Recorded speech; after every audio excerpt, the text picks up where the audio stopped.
Hi, welcome to the First Issue Club. We're your weekly comic book podcast. We're just like Sue Storm. We love a good read. That references a movie that's coming out soon called Fantastic Four, and we've been getting treated with trailers for it. But you know what? The other Mr. Big Two over here is coming, and he's saying, I got trailers too. I got stuff happening over here, too. Ever It may not be stretchy, but... Ever heard of Superman? That's Star Wars. That is Star Wars. Uh-oh. Did John Williams do the Superman score? Yes. Okay. John Williams did every score to every movie That was the ever. synapse cross in your brain there. How did he do that? John Williams just, raised a generation with music. Yeah, it does seem like a strange, perfect storm of iconic things coming together. Like, not only did he have this opportunity in this cross-section of doing all these things that ended up iconic, but also did his piece of it in a manner that lasted long and was also iconic. Right. You wonder if they hire somebody who's not quite right for the job. Yeah, if you hire John Philip Sousa to do Superman, boom, boom, boom, boom, boom, boom, boom, boom, boom, boom. How much does that change in the zeitgeist? Is the composition and music being such a part of it? I think everything. Or do we just have different music cues and they have their own charm because the original source material was so good? I don't know. We'll never know. We'll never know. We'll just never know. Too weird of a thought experiment. We could spend decades trying to figure it out. These are these sort of philosophical questions we often bail on the First Issue Club, your favorite comic book podcast. It's because we're not smart enough, folks. Our show is brought to you by Boulevard Brewing Company's Space Camper Cosmic IPA, one of the hoppiest and yummiest beers in the Goldthorn Galaxy. So drink up. It's not a beer. It's a journey. That's right. And if you're over 21, go on that journey. And if you're over 21 and drinking and you like it, tell us about it. Because it helps us get another contract renewal. Hooray. Delicious. Hooray hops. Okay, we've got, like I mentioned, a Superman trailer to talk about. It's a huge one. And let's not forget baby brother of the big two. TV baby brother. TV baby brother, Marvel's Riri Williams. Yeah, Iron Heart got its trailer. That's right. So it's funny because I wonder if Marvel and DC talked and Marvel was like, hey, listen, we're going to do Iron Heart in the morning. And DC's like, that's fine because we'll do Beef Boy in the mid-afternoon and be just fine. Yes. Which one would you like to discuss first? God. It's hard to not go Superman. It is. Let's do Superman because I'm just going to be thinking about it too much. I'll get it out of my system, and then I can focus. I can really focus. Let me say it so I can get on with my day. On Riri after that. Go. It was a real treat when this popped on my television while watching playoff hoops. I had not seen it yet, and it just shows up on TV, and it keeps going and going and going. It was like a 3-minute long commercial. Full feature. And I loved the motif of it. I mean, if we're starting at the top, this back and forth rapport of Lois and Clark, who identifies him as Superman. Yes. This whole interaction gave us such a good bearing of where we are in the DC universe for this James Gunn movie. Yeah. Which is right in the middle of it. Yeah. They're dating. They're already in love. They're already dating. Probably kissing. I love that. I love the Superman and Lois love story. Unlike the Peter Parker and Mary Jane love story, which our brains can't handle. It's a match made in heaven. They just understand each other. And they each identify that they're working professionals, but they're making it happen. It's such a part of the dynamic of Superman. And when you do this whole will they, won't they thing in the movies, it's taking out a huge piece of Superman that I know and love as a fan. Mm-hmm. And so I love that they're just like, you know what? They will. Like, Yeah, they did. This is a great part of the story and a great way to, like, create depth in everything we do with Superman. Yes. Like, he's got, like, a life at home. Mm-hmm. And I love that they're not just making it, like, a corny romance with Lois as, like, a throwaway babe. It's like she is a part of his life and is someone who takes her career very seriously. She's a serious investigative reporter. And it definitely seems like in this movie, she is a whole human being in her own right, which is something you can't say about the way Lois is handled in a lot of movies or any female characters in comic book movies. Or just, unfortunately, a lot of just comic books, period. So I'm excited about that. But the rapport they have, this is like the first time that they have a conversation about, well, would you let me interview? I'm getting an exclusive interview from Superman. And it starts very casual. Yes. And you can tell Clark is having this, like, cute cat and mouse with Lois over, like, it's almost like we're role playing and it's kind of kinky. Yeah. And then she starts hitting him. She digs in her freaking heels with the, like, hard hitting existential questions about, like, God is an American and what does that mean for the world? And you're basically, like, you're not necessarily a citizen. You're making, like, decisions that affect wars. I mean, all the great layered things that Superman does on a regular basis, finally in movie form. And it's unique because I was talking to Caitlin about it, and it's like, I don't think we've had this conversation yet in film with Superman. Like, Superman is a man without borders. Like, he is not, quote unquote, an American. He was raised in Kansas, but, like, his identity is to save people of Earth. Yeah. Like, he is not beholden to the American government or, whether or not MU or KU wins in a basketball fight. Like, one of the greatest things about the conversation was Clark stopped violence from happening in another country. And Lois was just like, do you have any idea what you possibly could have done? Like, you could have escalated that even worse. Or, like, you don't even know what these people were fighting about. Yep.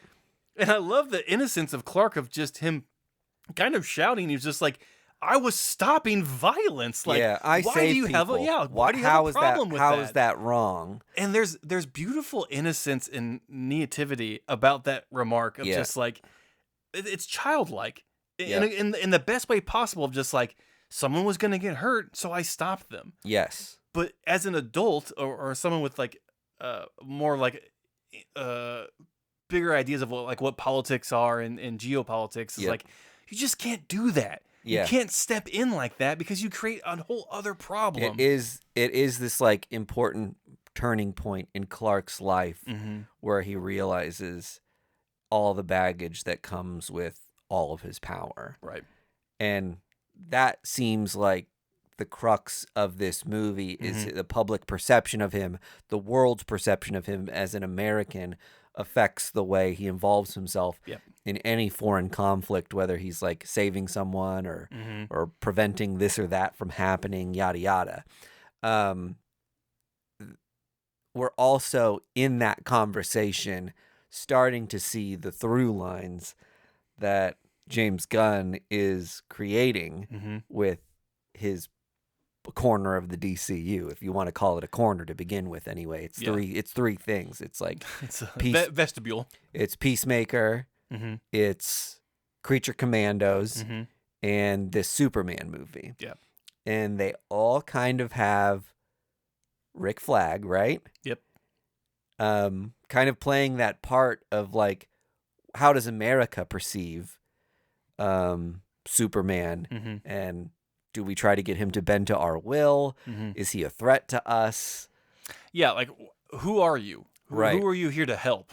You can't help everyone because everyone's not good. Yep. Like, it is interesting to see that like how the world reacts to someone who is chaotic good. Yeah. You know what I mean? It's just like we can't, our lizard's brains can't comprehend that of just like, you're doing good just to do good. Something's up. Yeah, like, right. You're not, you have to be sponsored by like Coca-Cola or like you have to have DMs we don't know about. Like Superman is just pure good. Yeah. And we can't handle that. Like, I know it's like America is like the Cleveland Cavaliers and they just drafted LeBron James. You know what I mean? Yes. It is that kind of moment where they're battling with these things where they're like, yes, LeBron is on our team and this is all the great things that means for us. Yeah. And then after a couple years, you're like, wait, LeBron is bigger than us. Mm-hmm. He's crossed a threshold where he's like larger than basketball. He's carrying the Cavaliers. Yes, and like we can't control Mm-hmm. this unit of power and the attention that he seeks, and he can move around in a way that changes the entire landscape of the NBA, like for or against our favor. We have to give him to the Lakers. And that like Rick Flag as that character throughout all of these other little James Gunn things as a through line is really fun to me to see, like all the different toys America has. Like that's kind of been the through line, that like Peacemaker, Creature Commandos, and Superman are all like Americana thrown about the world. It is funny to inflict American ideals on other places. It's almost brilliant how James Gunn is treating Superman as the wild card. Yeah. Like the perception of Superman in this world is like he's the unhinged one. He's the wild card. Like we don't know what he's the one you can't control. Yeah, and like and in his mind, he's just Clark. He's just doing his thing, trying to help people. And he can't understand why people don't trust him. Yep. Because he perceives himself as the most trustworthy person in the world. Yep. And so to dissect that, you're just like, my God, how have we not gotten here yet? And so it's just like a ton of fun to just watch it unfurl. Yeah. Oh, have you noticed the band, the fake band that's in all these things? Oh, yes. What is their freaking name? It's like Crab something. Yes. I saw a picture of it earlier. It's like Crab Kills or Crab Killers or something like that. Yes, I have. Yeah. Like, I love, and James Gunn is so good at that. Just like the tiny little Easter eggs and jokes and whatever. Oh, God. I've never been the biggest Superman fan. I'll say that out loud so everyone hears it. But when that trailer was going, I was just like, I'm a fucking believer. Like, this is going to be good. It's doing the things that make modern Superman good. There's early Superman, which is really fun because of how like off the wall it is. And Yeah, it like has the radio digest in and it 1930s. has a real charm. Like Jimmy Olsen is turning into a giant turtle. Like which rules. And all these like nutty covers and scenarios he gets into. And then it finds its way into like stereotypical comic stuff where he's just an altruistic good guy. And it gets kind of boring. Kind of flat. Yeah, it gets kind of flat. And more recently, we've started doing more of the analyzing, using Superman to analyze the hero. And most notably, All-Star Superman, people kind of reference that a ton. Yeah, right. Like they used to have to you made Watchmen to be like, what an interesting commentary on this. Yeah. But now we're far along enough where the thing that created the commentary is doing the commentary it's now itself. Being, So it is a little more of a modern take on Superman stuff and more in that zone that I think interests a modern reader / viewer. Well, and honestly, I think that's where most of the movies got stuck too. They just identified Superman as like the end all be all good guy, and like he can deflect bullets or whatever. I mean, the Christopher Reeve stuff was iconic. Like that's the first time I really think people were just like, oh man, this is huge, and like Christopher Reeve was Superman, and then just kind of got stuck in a rut for a little bit because you don't really know what to do with someone who is good. Yep. And basically unbeatable. Yep. I mean, those movies are like fun and funny because of like some of the bad effects and like crazy styles and outfits that are in them. But they tell like a nice little cohesive story from start to finish. This, obviously, we said really long trailer. Yes. And within it, you see all like so many different things going on. Yeah. Like, what is your perception of how much they're tackling and how will audiences be able to handle that in your mind? So I think, and I talked to Adam Hall about this, our friend at Boulevard. He said he loved the trailer, but it did seem like a lot. Yeah. Just a lot of stuff happening. And James Gunn can be trusted. He's done it before and he'll do it again. But I think I think it's supposed to be confusing on purpose, like, because there's a lot of visual stuff there they want you to be excited about. Obviously, Lex Luthor's in there trying to figure out who Superman is and to take him down because he's the president. Yep. And so he's leaning hard on this guy can't be trusted because we can't control him. And so we need to do something. So they create this super, I don't know, soldier, for lack of a better word, that can at least apprehend him and bring him in to go on trial. Yeah. Something that we're kind of used to in Superman movies. You see some form of a Justice League or society with Guy Gardner, Hawkgirl, and Mr. Terrific. Yep. Who are working together as a team to either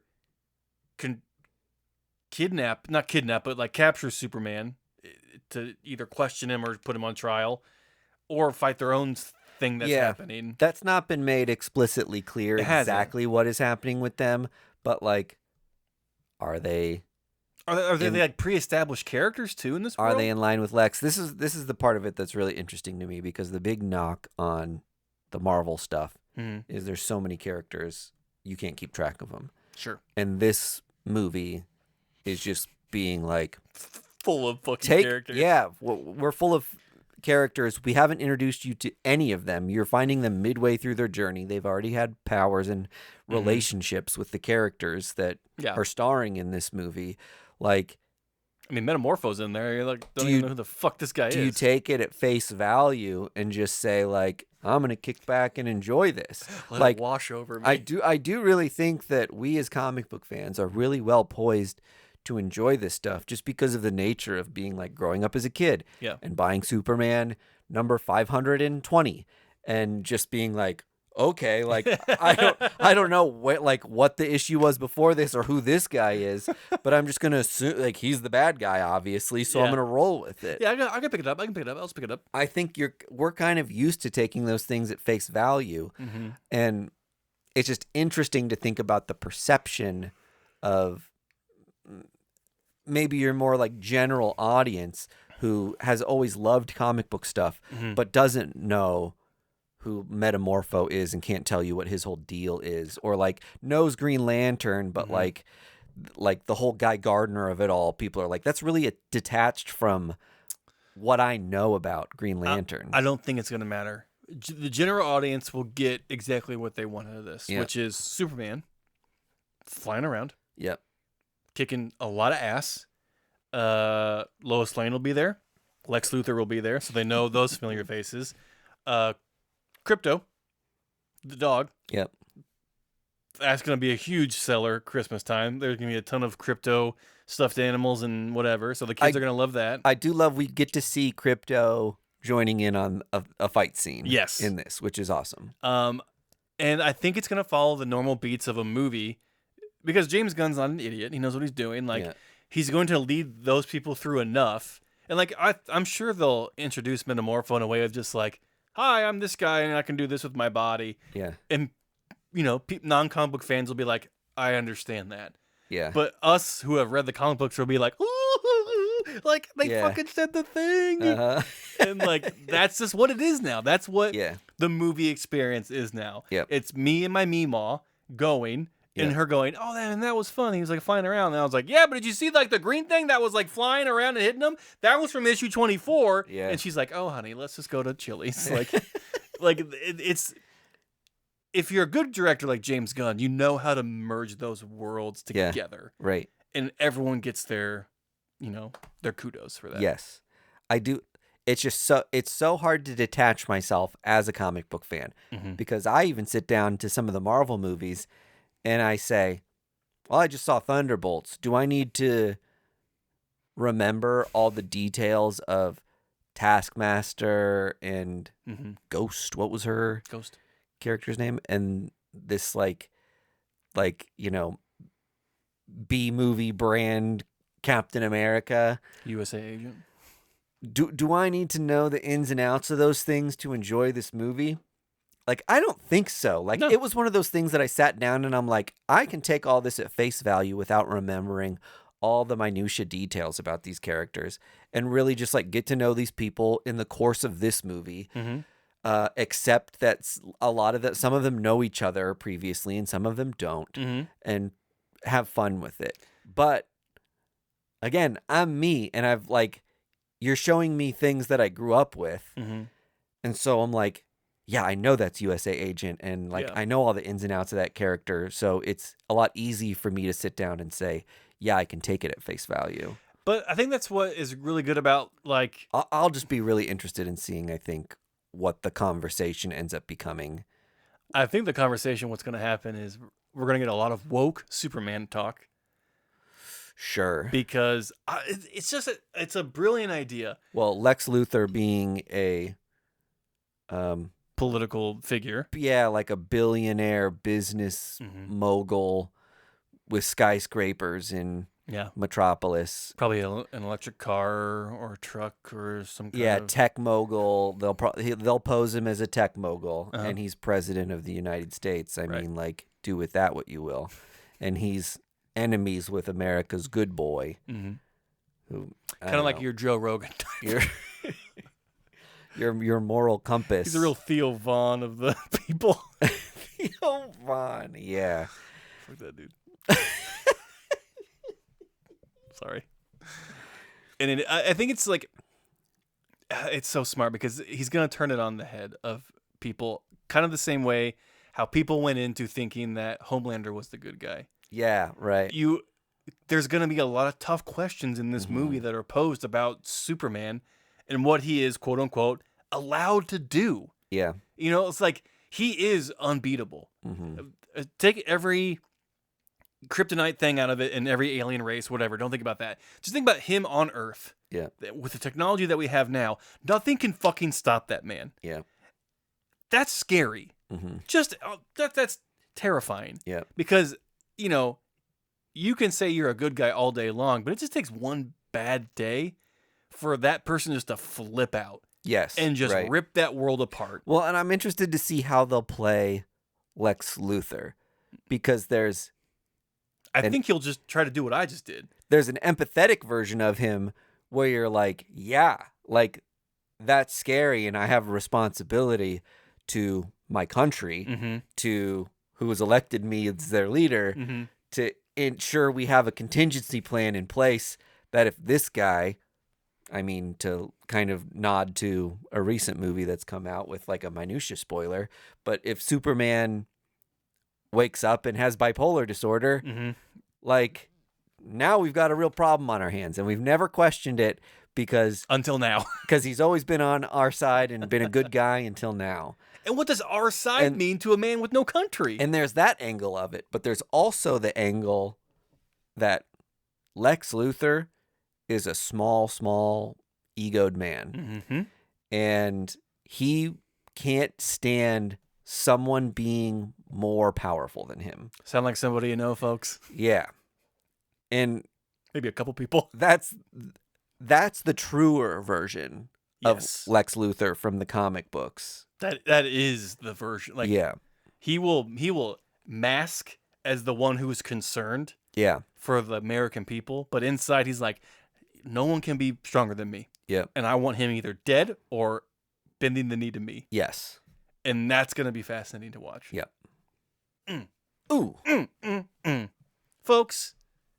I mean, we barely talked about what was actually in the trailer, and we've already talked about it for like, what, 15 minutes? That's what you're here for. Yeah, we read comic books? Cool. Talk about Superman more. Woo! Favorite part of the trailer? The back and forth between Lois and Clark and their chemistry. That was so good. Hiring Miss Maisel. Yeah, Holy Rachel Brosnahan. That's and I loved because you can tell that they have a love for each other. Yep. But She flipped a switch. Her That was reporter awesome. kicked in of just like, Yeah. no, Clark, listen, Yep. you can't do that. Yep. And then just to see him start to get angry, Agitated. That's the thing. Superman throws a little dude. tiff fit, and you're like, well, fuck. Right. See? Yeah. That's kind of proving her point. Of Yeah. just like, Clark, if you're getting mad at me right now, like, Yeah.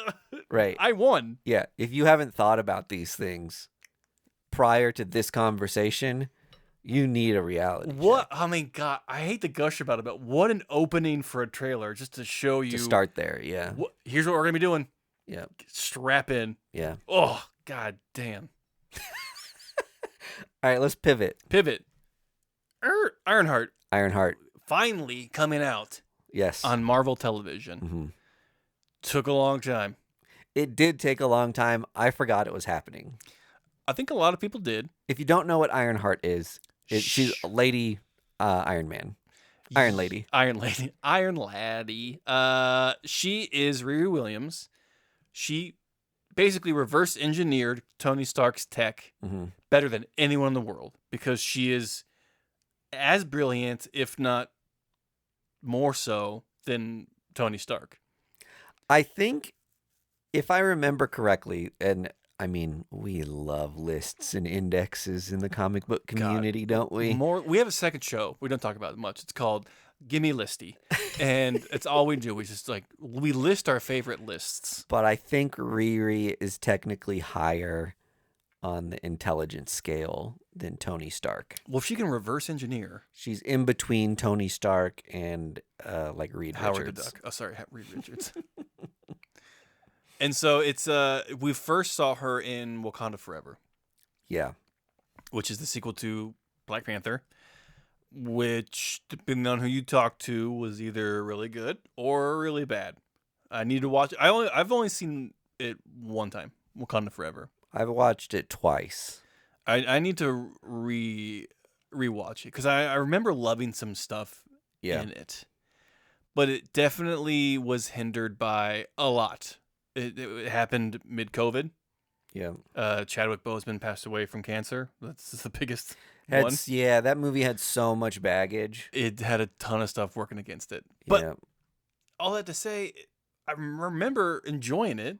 Yeah. Like Namor was sick. Namor was awesome. So sick.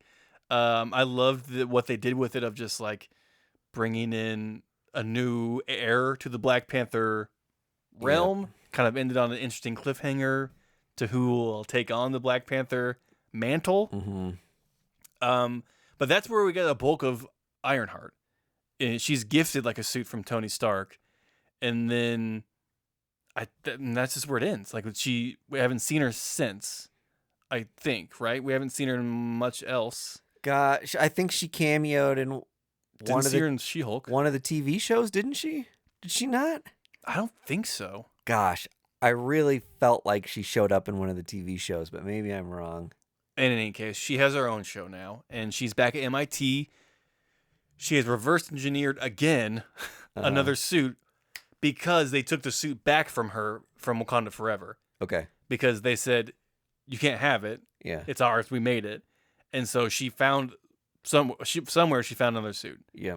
And she has teamed up with the Cape, which is a lesser known. Oh, I don't know. I don't think I know this character. The Cape was the guy with who was like trying to get her to join her crew.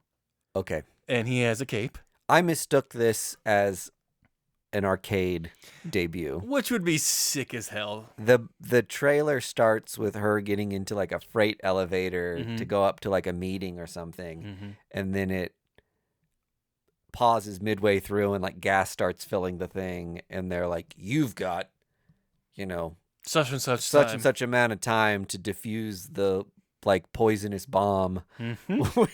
within the freight elevator. And she's, I think, supposed to start tinkering with the gadget to disable it. Yes. But instead has a holistically different approach and like breaks out of the freight elevator entirely instead of just diffusing a little thing. Yeah. And then it's revealed. I thought at that point in time, oh, we've got like a game master type villain. Mm-hmm. It's just It's the Cape. audition for joining like a Ocean's 11 crew. Type committee. Yeah. And so the Cape is a character who like has this magical cape thing that slowly corrupts the person wearing it. His main weapon is guns, so we'll see what happens with that. And then to be honest, I didn't really know what the trailer was trying to tell us. She hooks up with this person to join the crew. Yep. To get money to continue to make her suit, and then just shit goes sideways. Yeah. And the only real people that I can recognize were Riri, the Cape person, and then not a whole lot else. Same. No, but it's set in Chicago. I'll say I love that it's set in Chicago. Yep. As a Midwesterner. Windy City. I loved the tonality of it. It seemed very like casual, cool. Mm-hmm. You know what? Like Riri seems like a kind of down to earth character that you want to like hang out with and be friends with, and they have a decent amount of like casual rapport. It seems between her and her like friends in college, who are just like all a bunch of like MIT geniuses. Yeah, I don't know what college she's going to. MIT. Is she going to MIT? MIT's not in. Is MIT in Chicago? Maybe the branch. Maybe there's a special branch of MIT. In Chicago. Why am I thinking MIT's in Boston? It might be. Ignore me. In any case, yeah, I do think there's a portion of it that's going to feel really fresh, based on what I saw. That like, and I do like that dynamic of something new in the MCU, not feeling like a bunch of 50-year-olds wrote it. Like it is very much so coming from the perspective of a young woman. And I mean, I'm inferring that from like very small slice of life things. Yeah. Within from like a 2-minute trailer. From the trailer. But I do think that these shows benefit a lot from slice of life type stuff, instead of just throwing you into just like superhero nonsense right away. Right. That's where I felt like the Nick Fury season floundered, is that it was like immediately Secret Invasion. Secret Invasion. That season was immediately just like sci-fi nonsense, and we didn't get to like know Nick Fury better than we'd really known him before that much. Like they gave him a handful of like relationships that added a little bit of depth of character, but we didn't spend enough time with any of those characters to really like give a shit about them. And my hope is that this show gives us a little more of like Riri slice of life stuff and eases us into Iron Man super suit, more of the shenanigans. So we really like care about her before we get like crazy sci-fi with it. It did seem like a very street level type superhero show. Yeah, right. She's not going off the other planets or fighting gigantic kaiju monsters. She's just stuck in a pickle because she made a wrong choice because she wanted to further her knowledge and become a superhero. Yes. And it's just dealing with that fallout. Yeah. Falcon and Winter Soldier was another one that was like... Loved it. You love that one? Yeah. I was like, it was heavy right away. But I liked it though. Yeah. I think people had the same problem with Moon Knight. Yeah. But I loved it was done so well that I just didn't care. Yeah. I liked Moon Knight more than I liked Falcon Winter Soldier. We ever going to see Moon Knight again? Yeah, of course. Why would they waste so much time and money on a great season? I just like haven't heard anything else from him. Well, he's busy doing Dune. Doing some Dune stuff. Hopefully he pops up at something soon. I did see. I mean, that'd be a really fun like post-credit.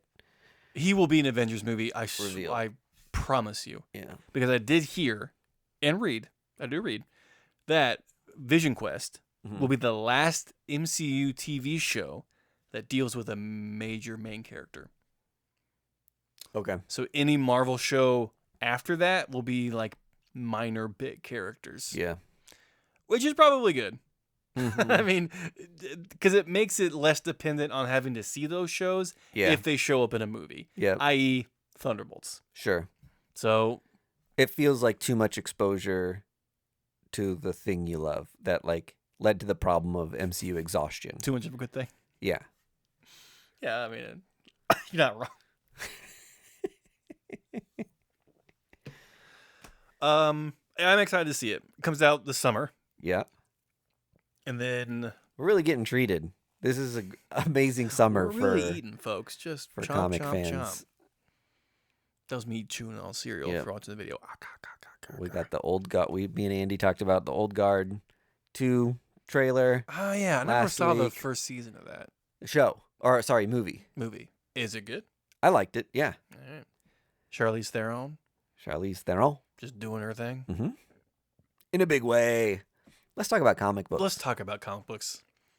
First off, I want to say that I read Exquisite Corpse, new series out by James Tynion IV and Matt Walsh. I don't have my thing right by me, but this is a series that has been teased since what, C2E2? Yeah, I think so. And to start off, what an exquisite corpse is kind of like an amalgamation of different ideas strewn together to make a larger, beautiful picture, right? You have different creators popping in and adding their bit of flavor and flair. Sometimes it's known what has come before. Most of the time, it's not known what you're expanding upon. Yeah. You often hear it referred to in those little, like, you play that game with like a folded over piece of paper where someone draws a head, someone draws a torso, Yes, and another person draws legs. and you're just adding until you get a very exquisite corpse. Mm-hmm. This, I think, is very aptly titled for this book. It is about this game that is played every 5 years, right? So in this book, it is posed that there are 13 extremely rich and powerful families in America. The original 13, if you will. Okay. And they are the ones who are truly running the country. And so Illuminati. they've reached, essentially, yeah. They've reached such extreme power and wealth that they get bored, so they have to make this game up to decide who will be, quote unquote, the most powerful or in charge for the next 5 years. Okay. Similar to what we do every 4 years when we voted a new president. And so every 5 years, well, actually every 4 years, because on the fourth year, they all meet to pull a card from from a deck. Okay. It's like a draft lottery. And on that card is a weapon. And that is the Okay. weapon that your champion, who you choose, will use to kill later on in the game. Oh, okay. So if you pull a gun, the person that you have hired, your family has hired, has to only use guns. It's not a family member. No one's going like as sacrifice. No. Well, Okay. I'll get into that. Okay. So each family selects like a champion to represent like the family. Like how it is given to us is like there's representatives from like South Carolina, Delaware, Rhode Island, the 13 original colonies kind of theme. And each of them has found like a well-known serial killer or just like this like bombastic like bomb maker. Yeah. You know what I mean? This is like people who are experts in those fields Yeah. to represent the family so that they will win in the game. Yep. Well, Greg, you keep talking about this game. What's the game? Every 5 years, they find a town on the outskirts of America that is like basically just like unknown. And they essentially just like delete it from any archive, internet, whatever. And they close off the town, unknowns to the town, from like people entering it and exiting it for one whole day. But the citizens who live there stay there. Yeah. Okay. And they're a part of the game unknowingly. Oh, wow. Okay. And so these 13 champions are dropped into the town and they have 24 hours to kill the other champion. Yeah. So there has to be like a one King of the Hill One type person person at left. the end. Yeah. And the citizens of the town are just like fodder. And murder's the only option. Yeah. Okay. Yeah. And so we haven't gotten into anything about like the book ends with all the people that like have been selected to be like the champions of these like 13 wealthy families have gotten the little buzz in their intercoms that have just said the games have begun. Yeah. And then that's where the book ends. Okay. So like the next few issues will be how it unfolds. Will I think be, here's how I think it's going to go, because each of these new issues coming out is going to be a different creative team. Different writer and illustrator? I believe so. Oh, wow, okay. And I think what's going to happen... Exquisite Corpse of it all. Bingo bango. Yeah. And I think each of the book is going to be a deep dive into the champion. Oh, okay. And then like all the while showing them going through the town as well. Yeah. Like it's going to be like a very story A, story B type of thing about getting their backstory and also them just like ravaging this town, right. Trying to kill people. It is gruesome from the get-go. And they haven't even really started to like do killing yet. Yeah. Have I lost you at all? It's a big concept. Mm-hmm. And it sounds like a wild... It's rich people playing rich people games. It sounds like a wild B movie or something. Which is kind of not what I expected because James Tynion wrote the first one, right? Mm-hmm. It's very unlike... It doesn't sound like other Tynion stuff. It is a large... It's more of a blockbuster horror, like Purge theme that I feel like he is more of the orchestrator of. Okay. Like, because this is a Tiny Onion production. Yeah. And like, I'm sure he's like scripted it all out. Just like, here's the idea, guys and gals. I'm going to write the first one to kind of get you going. Yeah. And then from there, you just kind of explore the world. Okay. It is incredibly written. The first story by James Tynion is just so rife with information, and each of the character introductions is zany, and like when their name is revealed, they get their own like splash page of just like them doing their weird shit, kind of very much like a video game of just like, you know, here's your new fighter, and it's campy and it's fun and it's horrific and it's like scary and it's like what would you do in this situation? Like it's a very fun thought experiment comic of just like what would I do? Like because these champions aren't hunting me, they're hunting these other 13 psychopaths. Like as long as I can just stay out of their way, I'm cool. Mm-hmm. And we get kind of a hint that one of the champions is like just mainly concerned with killing other champions. Like he's, I think, going to be trying to like I'm getting ahead of myself, but like a lot of the champions that have been selected by families are serial killers or just like unhinged. This way, the families don't feel like I'm sacrificing a potentially good person. I guess a good person wouldn't sign up to do this. No. But I guess you feel less worse about potentially sacrificing your champion if they're just like a despicable person to begin with. Well, let me stop you right there. These people aren't concerned with any feeling Anybody of, else, and these are the worst of the worst rich people you could possibly think of. Like their only concern is just winning this game no matter what. Yeah. They don't give a damn about human life or their own lives, to be honest. Like there is a family who the champion that they have selected is a twin sister to a family member. Oh, wow. Okay. Like she chose to enter this because she wanted to make her family win. She thinks she can beat everyone. And like, so that's a fun twist of it all. It's just, I don't know. It tickled my brain because it's like, there's a lot of lore here already. There's a lot of character development, a lot of different character voices and personalities to deal with. And I think it's a lot of fun to explore that. And the fact that we're getting different creative teams to kind of tackle each issue after this makes it even more fun. Yeah. And it's just I'm excited to see where it goes because it just feels fresh. Mm-hmm. It just feels like something new and exciting and different. And each issue is going to offer, I think, a new taste of something. Mm-hmm. So it feels like a 14-course meal I'm about to eat, and I'm excited to see who he gets to finish it all off. Heck yeah. So I was gagged and gooped after reading it. It was a beefy first issue. Right on. So Nice. I hope. Do you know what publisher it's on? Image. I want to say Image. Okay. I hope I did it justice by explaining it, but like it is a bombastic first issue. Right on. Snap and point. Finger snaps. How about it? And I also read Godzilla, Here Be Aliens. Oh, God. Do I even want to know? That's exactly what you think.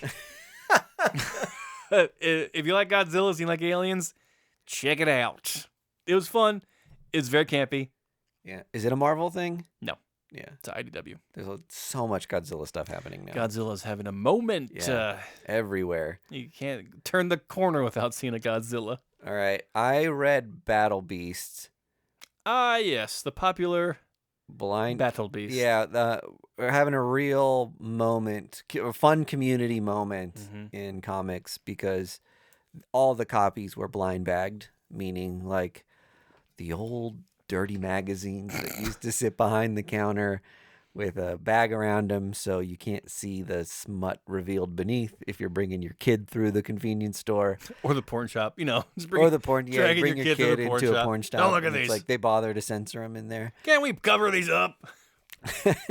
Have some decency in our porn stores. They, in any case, they polybagged these so you don't know what exactly you're going to get when you buy a copy. Mm-hmm. And it's been really fun to see people on social media share what they ended up with. And there's a really fun, weird mix of things that are in there. There's not only the actual comic. Yes. Cover A. And ratios of that comic up to like 2,000 or something. There's like some very rare comics you can get in this. Yeah. But there's also reprintings of older books, advance copies of future issues of this thing.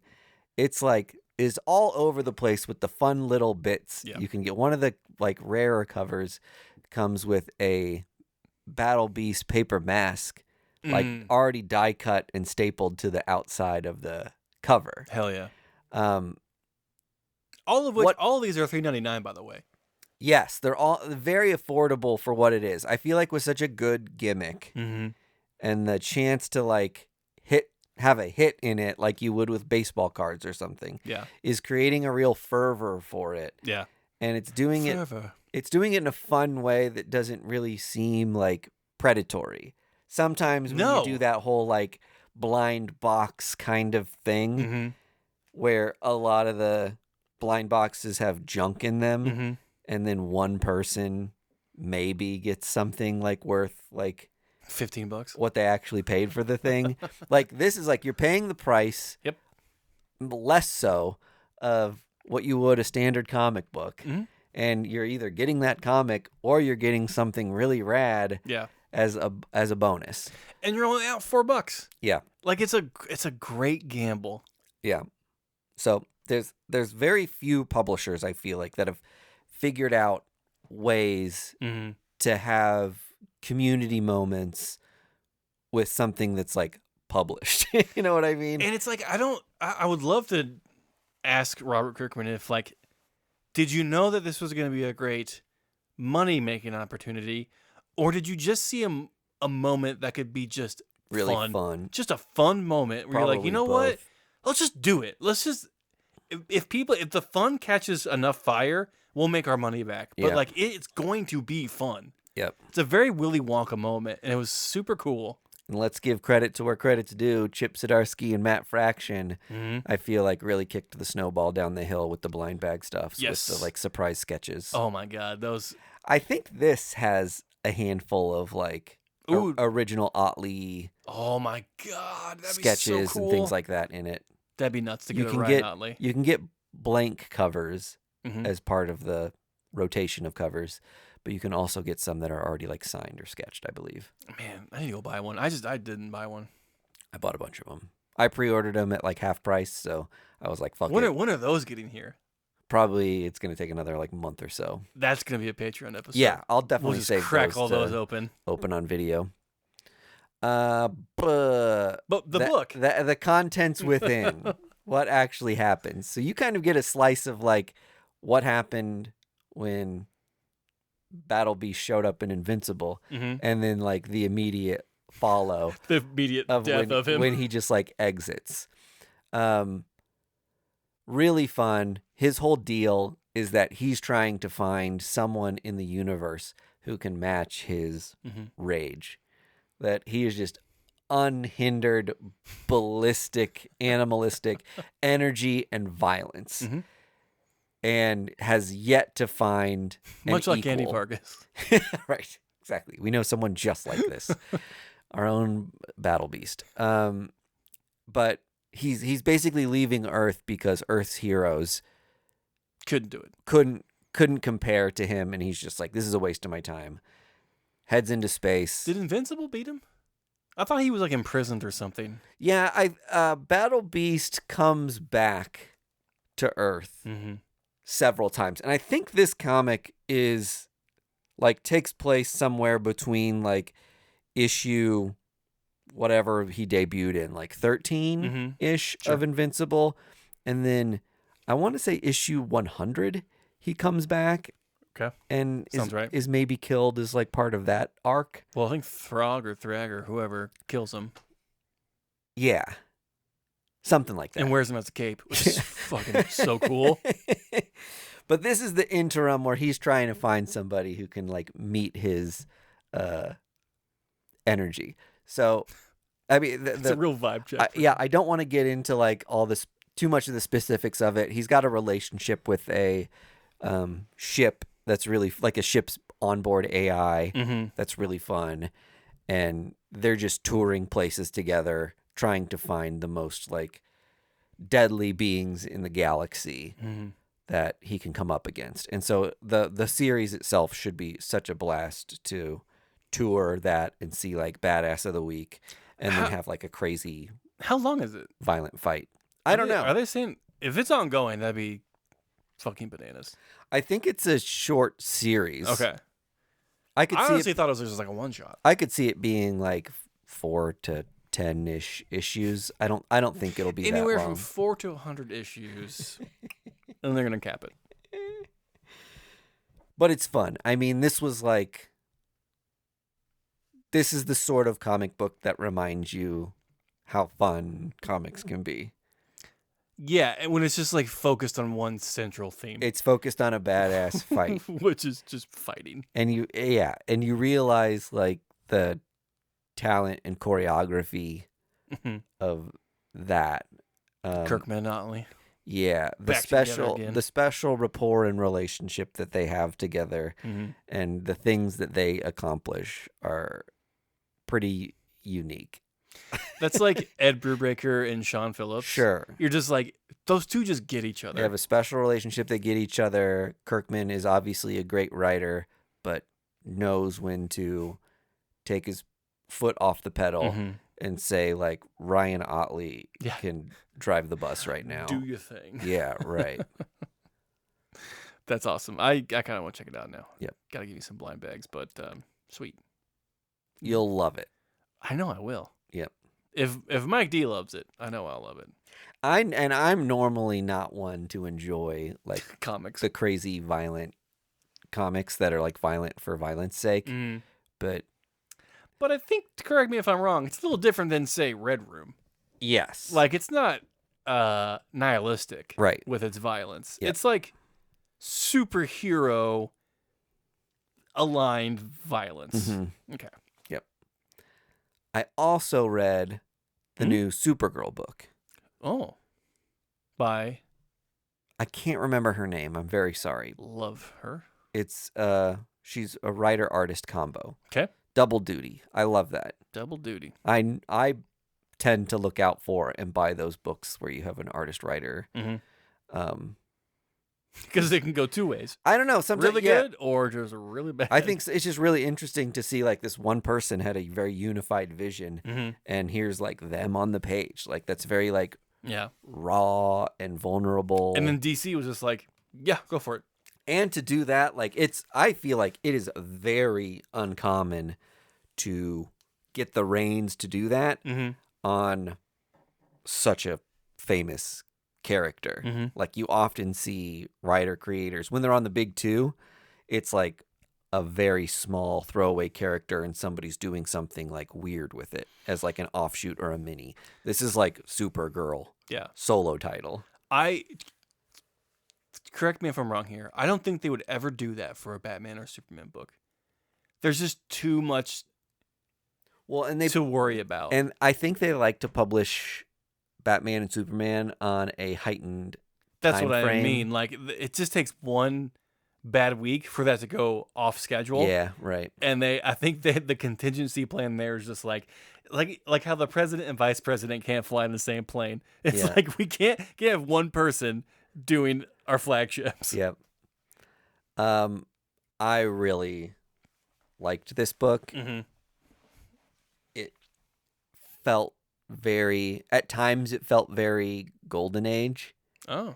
And at times it felt very modern girly girl. Like, again, this is what I was saying, like the Riri Williams stuff, what resonated with me was the slice of life kind of stuff. There were times when Supergirl was doing the like classic comic book thing of like, explaining my existence and backstory through like dialogue, but like done in kind of like a tongue-in-cheek way. Hi, I'm Kara. And being like, of course I have this like crazy magic comb from this old story where I can change my hair brown like by brushing my hair, which is like such like a funny... That's such a silver age like girly girl accessory. Like, of course Supergirl has like a magic hairbrush. Yeah. Why wouldn't she? But like leaning into those things and kind of like taking back the femininity in that is just like an interesting approach. But Kara goes back to her old hometown where she was raised. And there's this big to-do about like, this is the home of Supergirl. And she was like, it was never like this before. Oh. And it turns out there is somebody else who is impersonating not just Supergirl, but impersonating her old persona that she had growing up. So her parents don't recognize her. They're like, we think this other person is our daughter.